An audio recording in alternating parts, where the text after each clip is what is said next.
Greetings and welcome to Paint Here Now. I am your host, Will Parody, and we are going to finish this piece today. We're going to add in a few more details, pop it up some. It's semi-abstract kind of a landscape piece, or at least that's the idea, is to finish it today, but it's semi-abstract kind of landscape piece and has some nice little movement elements, some nice shapes and circles and some different forms. So basically we're going to hop right in and do some detailing on it and get right to it. So I hope that you are all ready to have some fun, and I hope you're continuing to find some creativity in your life. So let's work on this piece. All right, so we're going to take our paints. We're using essentially the same paints as we did last time in the ice cube tray. Some greens and blues, reds, yellows, oranges, some white, and if we need to add a few bolder colors, then we will. What we're going to start with, I realize that even though I talked about using small brushes last time, we never really got to them. We used this one brush to make these different details. So now we're going to start with a smaller brush. And the way I'm going to approach it this time is I'm going to start by coming in and just making some marks. In fact, I'll actually do it.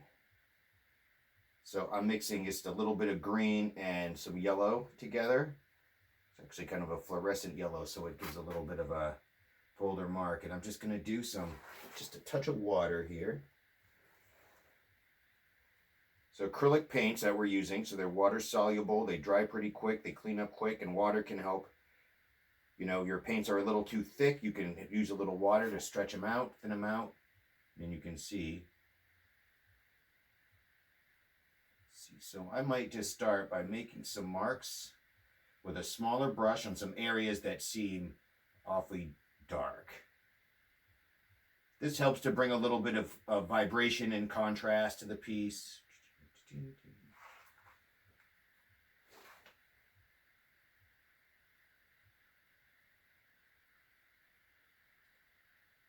Just adds a little bit more texture. It's a sort of a bolder color, but it's okay where we add it. It's blending in pretty nice. It's not going to make everything pop up. We can bring it in the back a little bit, and it's not going to make the back feel like it's popping up to the front.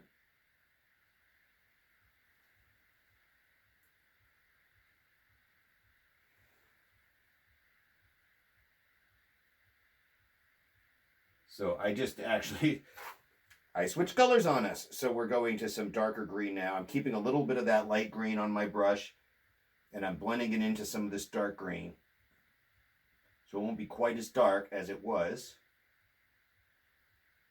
Still be dark, and it'll have a little bit of this other color in it, which I like. It helps to bring some continuity out. So again, make these just the small marks. It's amazing what some detailing can do.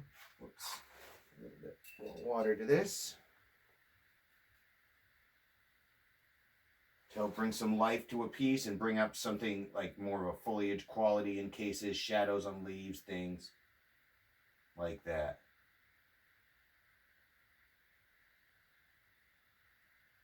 Now I want to address this. I'm going to start with this area here. We have this kind of tree-ish looking thing in a distance. Maybe it's a tree, maybe it's not, maybe it's something. I'm going to add a little something that might continue to insinuate it being a tree. So basically, I'm mixing a little bit of a brown with some red, orange, a touch of blue, and some green. A little bit more green. And just a little bit more red.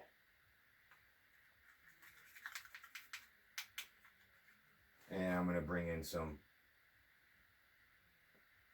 marks like this. Kind of curved, not totally. It's not totally like straight tree lines per se. Just going to bring in a little bit, some kind of a definition to bring out whatever this thing might be a little bit more. And again, we're keeping it kind of surreal looking, and things are insinuated rather than enforced as far as how we want things to look for a painting like this. Add a little bit of green here more on top of some of these that I think came off a little strong. And it blends in a little bit, but we still have some definition there. A little bit more in here, kind of curved in like this, because it's just It's a nice shape. It kind of fits in well with some of the other stuff going on. Lighten it up just a little bit over here.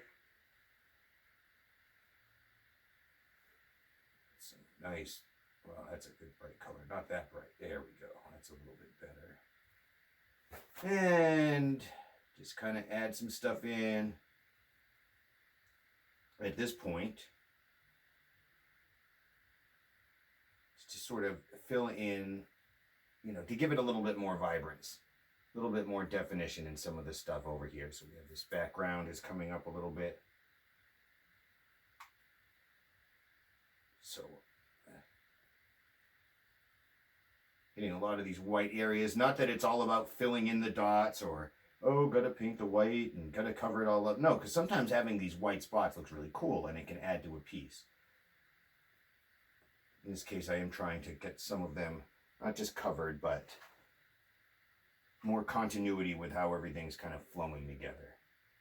Because a big part about a painting and what makes it work, whether it's a very realistic piece or an abstract piece, is the way it brings the eye in and all the colors, forms, shapes kind of come together and create something that draws you in kind of completely, while each of their little elements, their own little microcosms, still exist and are very important, but they're working towards a larger visual purpose. And I like that. That's why we've got these sort of circles that we've got started over here. Not just these little circles, but these visual circles that you can see here. And of course, these larger ones. But it helps to bring in a continuity. So right now, I'm kind of going back and forth.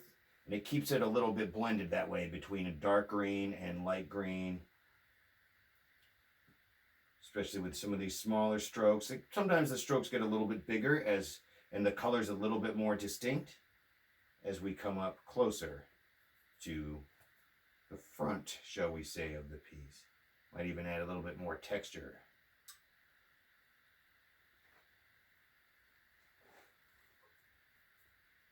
And with textures is neat. We'll get to that. We'll do some lessons that are all about texture. Thick painting, because I'm a big fan, proponent of, and explorer therein. There's so much to be learned in the realm of textured and three-dimensional painting. We will get to that in a different lesson. In the meantime, we're just sort of giving ourselves a bit of a ground here, adding a little green and some darks and highlights. If I feel like I'm starting to use too much of one color in an area, I'll add either a highlight in a lighter color or a shadow color, a darker tone, just to give it some more interest. And that's how light works, right? It bounces upon things and it moves around and it creates a lot of different marks of color, not just one big flat area. So I don't want to stand too much in front of the piece, but we're going to move a little bit over here. Let's do very similar things, just making this look, keeping a continuity, making it look a little bit more like some ground, a landscape kind of a thing. We're going to come in with a few more details.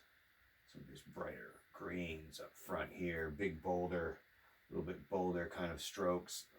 Use a little bit more of this fluorescent, like in here where there's like, it looks like there should be a little bit more going on, so we're going to just make that happen. Also, I'm jumping right back to here because I want to make sure that what is going on over here, this kind of comes up a little further the way we've painted it as far as depth. So I want to make sure that it stays that way. So some good areas of strong light and dark contrast can really help in therein. And then I'll add colors that aren't necessarily quite as bold in here on this side, just to keep that kind of continuity. And look, it's almost like I'm mixing my palette right here on the painting, and I am adding some pure green and then mixing a little yellow, mixing it in to get this a little bit more of a subdued lighter green. I'm going to put a little bit of a slightly darker green, but not our darkest green, but a little darker in here. Just, you know, and it gives some definition to what's going on. It makes it feel like this could be a field, or there's some texture, there's some action. Even as an abstraction, at least, there's some action going on here. There's a little bit of movement, and that's a good thing. Painting really, it's about movement and space. Finding that in 2D or finding another dimension if you're like, I think that painting in the third dimension might imbibe feelings of the fourth dimension, kind of like painting in the second dimension imbibes feelings or energies of the third dimension. I think that there's something there. But again, we'll get to 3D painting more later. So adding a little bit more sort of definition. I don't know exactly what's going on in here, but I feel like what I'm about to do is going to help it. So I add this little dark, just again, these kind of circular shapes and a bit of yellow just to kind of bring that out a little bit. Now, what is this thing? But it adds a little bit of mystery because you're like, huh, what is that indeed? It's a tree? Is it, a spaceship? Is it just some decorative elements? Then a little bit more water. Some of these areas. And what this will do here with this water and bringing back some and mixing these colors a little, again, it muddies up just a little bit of the areas where we want to recede in the distance.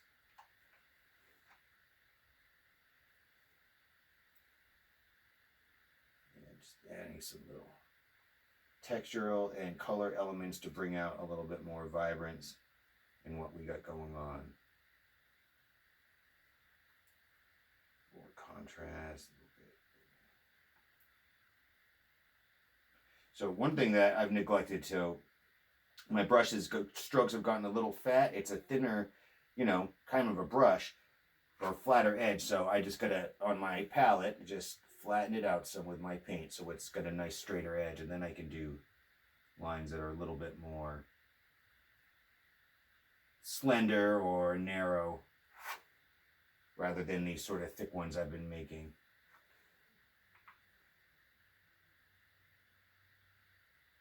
And just sort of painting because it's fun, adding some texture to some of these areas. Some like this is almost like it goes up a hill, and then we have this kind of other area in here. We're gonna just bring that out some. What is behind here, This little grassy cave or a continuation of a hill. This is part of the tree. Let's keep some mystery in this piece. It's kind of a surreal landscape. We want it to be somewhat abstract.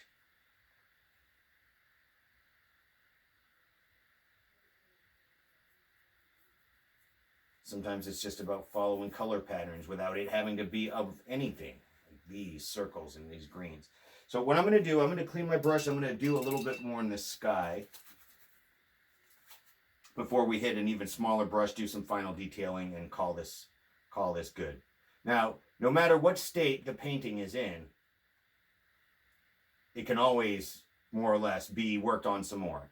Like I have this theory that a painting, especially again when you're dealing with layers and textures and abstractions, can be worked and worked and worked until it's 1,000 feet thick, even, in theory at least. And it can always be finished but never done. You can always find a compositional integrity, a harmony, a way that it works. But you can always add some strokes that challenge that and then lead you to the next harmony. It's really a beautiful thing to keep painting and to layer a piece and not just go for a quick finished result of what you think something should look like. So I'm adding in I made blue circles before, like these kinds of circles like this. Now I'm doing blue filled in circles, little ones in some areas, to again, rather than just painting in blue and, like, oh, I got to fill in blue here and there, it adds some interest. It adds some dynamic, some vibration to the whole painting. Take some white now and it adds some other areas, especially in here where I wasn't sure quite what was going on. We're still looking at this sun thing, so in fact, let's address this right now. Whoops. Let's clean the brush first and then address it.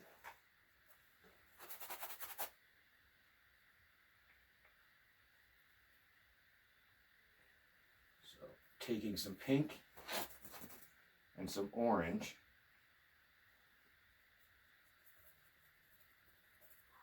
Just a little bit of yellow left.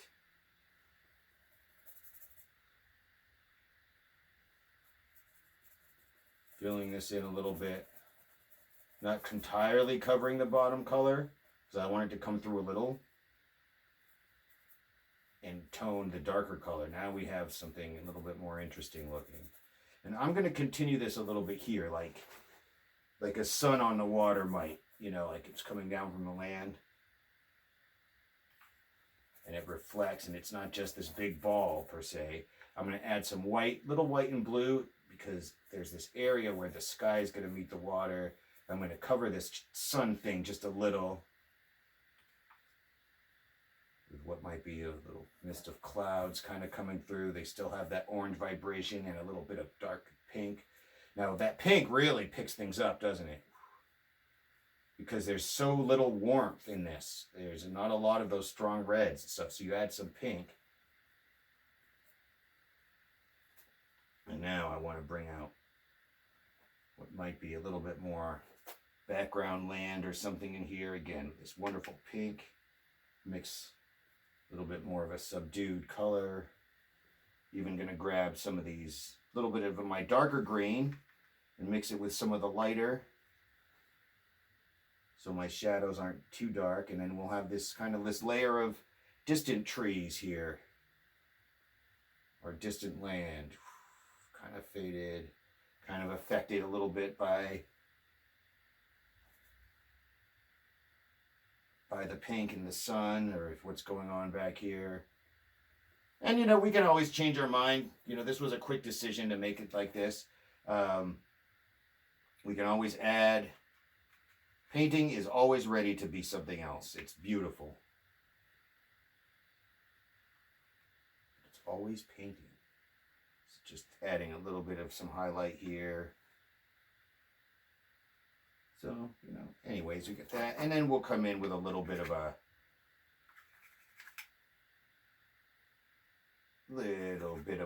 brownish kind of a color. Subdued for little distinction here.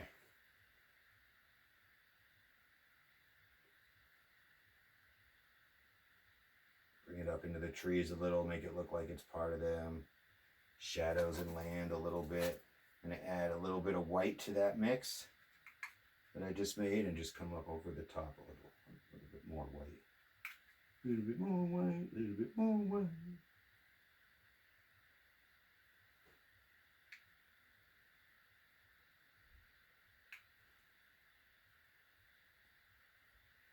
All right, so we are getting someplace. And so now we'll bring in a little bit more blue here. And then we're also I'm not going to keep it that strong. We're going to subdue it just a little bit. I'm going to add some of this orange. Start to reflect a little bit. Not only will it dull the blue a little bit because it's some strong stuff, but it will help to reflect a little bit of the sun we've got going on here. I'm running low.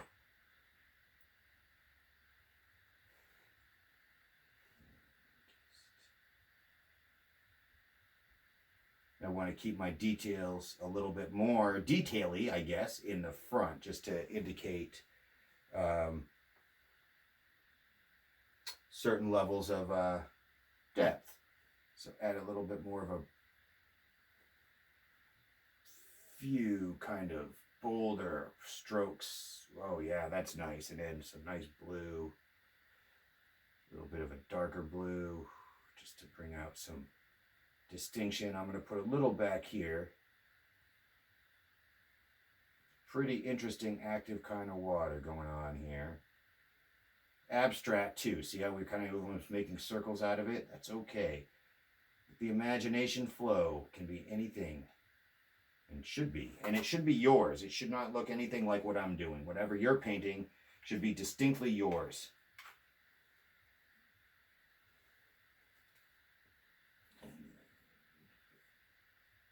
Here and there. It really does add a little bit. Yeah, that's cool. That's going to make it look more like these are clouds. Because you've got that purple in there, that darker purple. You'll always see that with orange clouds, almost, you know, this darker purple. So that's neat. We're going to add just a little bit pink more in here. Again, I want to try to make a few marks that are fairly distinct, but not too out of control. And then a little bit more blue, a little bit more white. And so now we're going to come in on top of this thing we just added, these little dark purples, and add a little bit of white. See those? Neat, neat. That's already looking like clouds. Just give it a little bit of definition, a little bit of highlight. I like this. And up in here as well, a little water on the brush.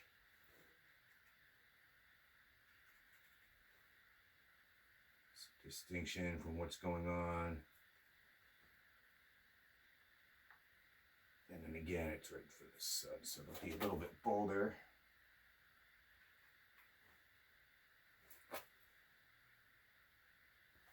And then a little bit more of that white kind of come in here.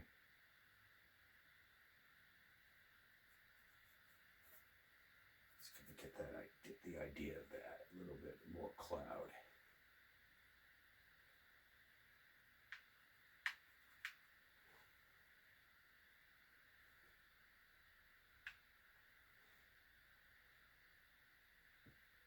And just sort of blend it in. And you know, the truth is that we could work on this piece quite a bit more if we wanted to, beyond our short amount of time we have in each of these lessons. I don't want to do 20-hour lessons here, trying to keep them kind of short. But one of the things, so adding some of these yellow marks that I'm doing has helped to bring out a lot more character in this tree, and even in this one, or these things. Maybe just a few more kind of a bold mark to indicate a little bit more action in space. I kind of like that. See, it doesn't have to be of anything in particular. Sometimes the colors that you're choosing are about the way they feel, not about how they're decorating a perceived image.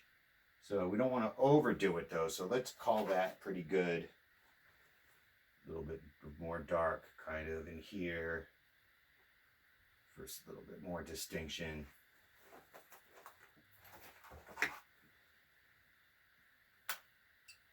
And then one more just to show really a little bit with a smaller brush, even smaller than what we've been using. You can add a few little tiny dots or whatnot, which can help to really just bring a little bit more detail, interest, vibration, and depth to something. Keeping them kind of in front where there might be a lot of action going on. One thing that I want to do here is, if it was me working on this piece, I mean, I'm going to do a little, it is me working on this piece. So just a little bit more on the sky area. Going to blend into these blues a little bit because they're really, oh, some of them dried already. That's really fast. So let's add a little bit more here. Some of these areas. And again, just sort of giving some slightly different tones.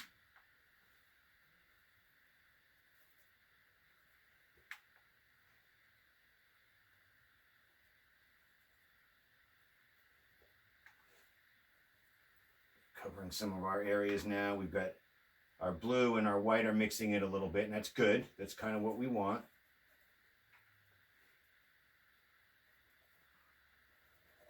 I'm trying to give it a similar quality that I have in the sky of some of the things that I've done in the ground, so that they're both at a similar level of completion or feeling complete or being connected.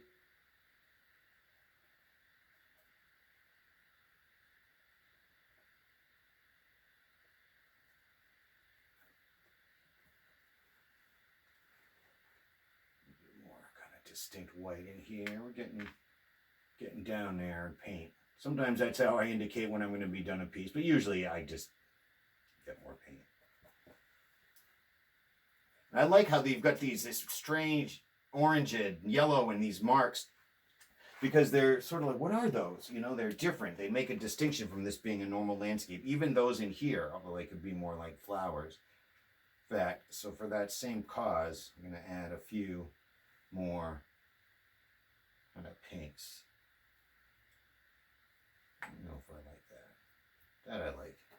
All right, and that just gives, again, a little bit more oomph to the foreground, if you will, and a little bit more interest. What is that? What is that? And I like that, you know, again, when you're doing these kind of abstract-y pieces, to have these elements that are question. What are those? But they're good visual elements. Bring in some mystery and interest.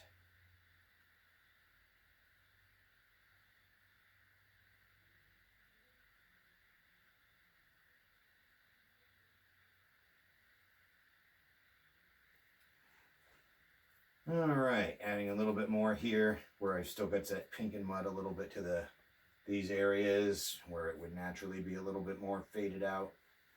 Well, you know what? We're gonna call this all right. We're gonna say that this is a decent piece. I might work on it some more. I don't know. I think we're gonna call it good though. We got some good lessons in here. We've got some good ideas of what we can do, and we'll see. It might be one of those pieces that I come back and be like, you know what? I did this to try to finish it, but I don't think it quite is, so I'm going to come back. But we're going to call it finished. It's a nice little piece. You can hang something like this, and it'll look pretty cool. And again, it's more like lessons and show what you can do. I would spend more time on it and spend more time on your painting and some of your details to really continue to refine yourself. So.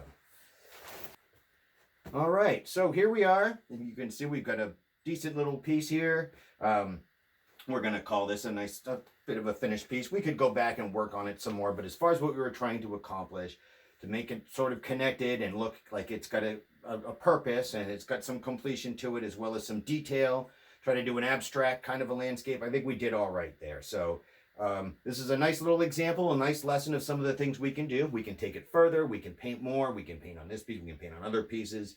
It can get much more detailed and much more labor intensive. But I think we've got a nice little piece here. I hope it was fun. That was the point, really, to show you how you can make circles and lines and all these sorts of things and build something out of it. Not just have to, oh, this is my grass and this is my sky. No.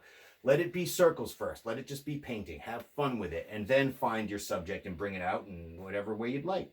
So, all right, well, we will see you next week where we come back with some new lessons to be determined what they will be. And I hope you've enjoyed this 3-part painting lesson. This is Paint Here Now. I'm Will Parody. It's presented by Art for Truth. And we thank you very, very, very much for participating, for joining this. Please like, share, subscribe, all that kinds of stuff if you're watching on YouTube. And most importantly, keep making art. So thank you very much for your ear and your time.